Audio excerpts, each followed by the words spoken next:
Here's another video, and I've got this petrol strimmer which is packed up. It's a true shopping petrol hair strimmer with attachments, and I've been using it for a while and it's just stopped working for some reason or another. So I'm going to have a look at it. Let me just show you here. It was working a couple of days ago, but when I've gone to use today it won't start.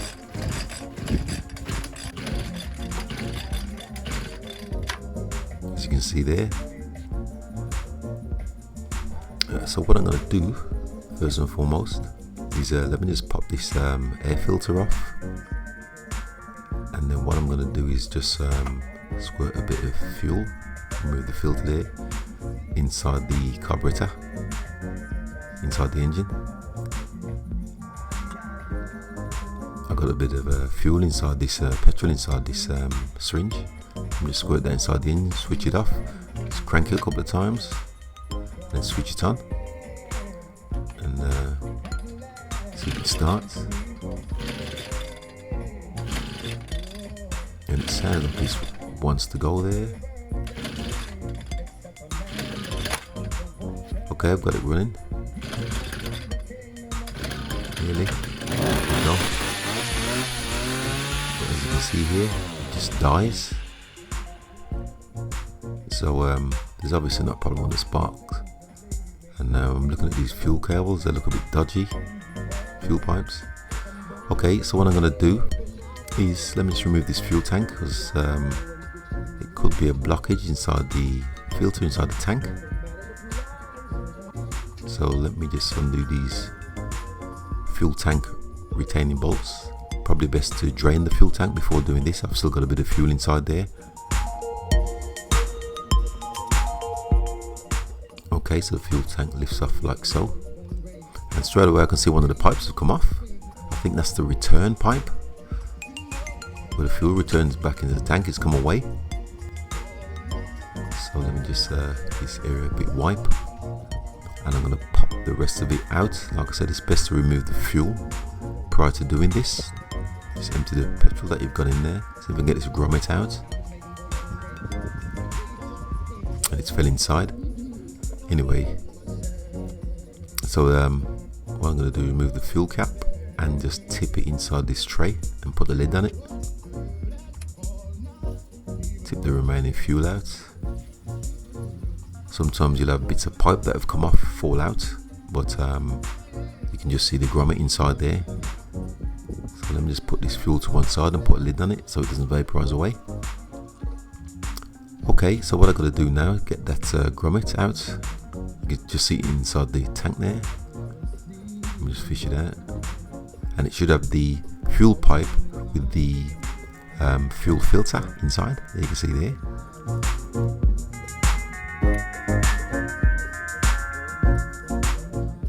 That's the fuel uptake pipe with the fuel filter, and I've seen a problem here. There's a split inside the pipe. I would have never seen this without taking it out, but the pipe's got a split. That's why it keeps cutting out.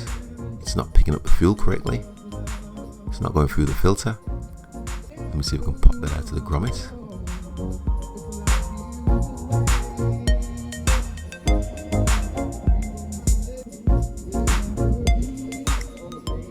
Okay, that's the pipe removed. Just show you here, it's got a split at the neck where it goes into the grommet, so that's why it wasn't picking up the fuel.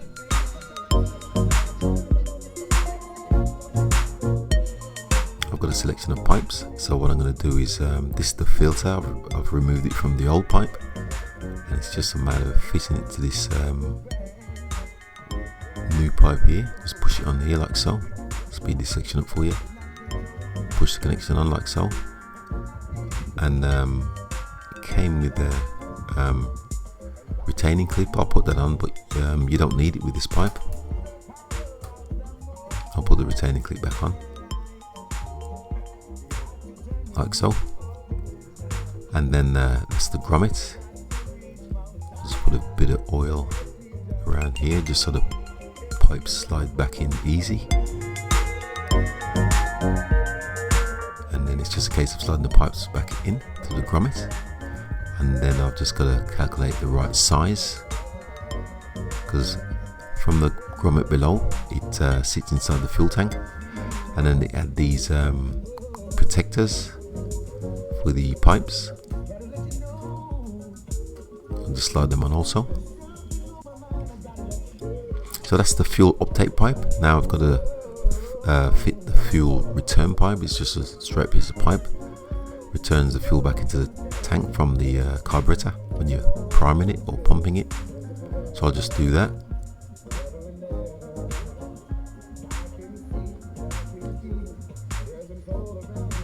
So these are the two pipes what go into the fuel tank from below the grommet. They sit inside the tank, you can see there. And then I've just got to measure it, get the right size. So what I'm going to do is put it about here, measured it, where it goes onto the this end where I've cut, they go onto the carburetor. So I'll show you there. That's the pipes ready to be fitted back to the head trimmer. So first pipe I'm going to fit back, let me just show you there. The first one I'm going to fit back, you need to get this right. This is the one for the uptake for the carburetor. So this one goes onto this connection here. A little bit pipes, a little bit tricky to get on. I might have to speed this section up also, as I'm trying to work the pipe onto the uptake on the carburetor, like so. You can see that's fitted there. And then the other side, that's the fuel return. This side, that's the return back to the tank. It's just a straight piece of pipe, with no filter. Let me just see if I can squeeze that on also. That's nice and tight, so you shouldn't need any retaining clips. Okay, I'll give the tank a bit of a clean. So it's just a matter of popping the uptake filter in first, and then fit the rest of the pipes, and then just pop this grommet in. Stops the fuel from coming out when you got it at an angle.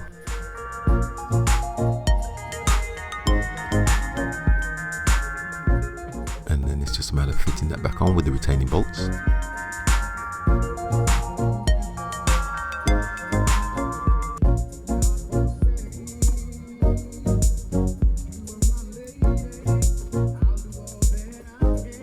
And this clamp holds the tank in place.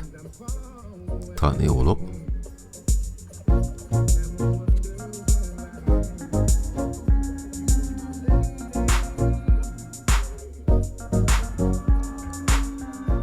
Let me just show you here. See all the bolts? I'll put them back in. Allen key head bolts.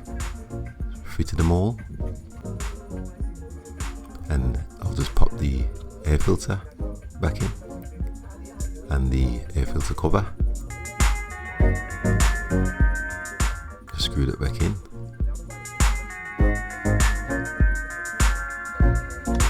And then I'll just pop some two-stroke,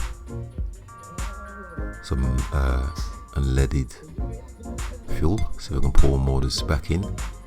Probably spill all over the place, but I need to take care here. This is obviously flammable. And then I'm just going to put some oil as well inside, because it's a two-stroke engine, oil and fuel mix. And then I'll just prime the bulb here, get all the air out of the carburetor. Like I said, you've got to use two-stroke oil as well as petrol.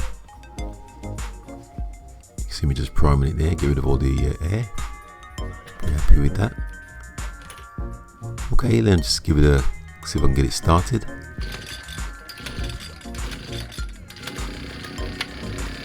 And it's pretty much started straight away, so I'm just going to leave that to warm up for a bit. Okay, I left it a few minutes, seems to be ticking fine. I'll put one of the attachments on the end. The chainsaw seems to be running fine. It seems to be running fine. So with that, thanks for watching once again, and please subscribe.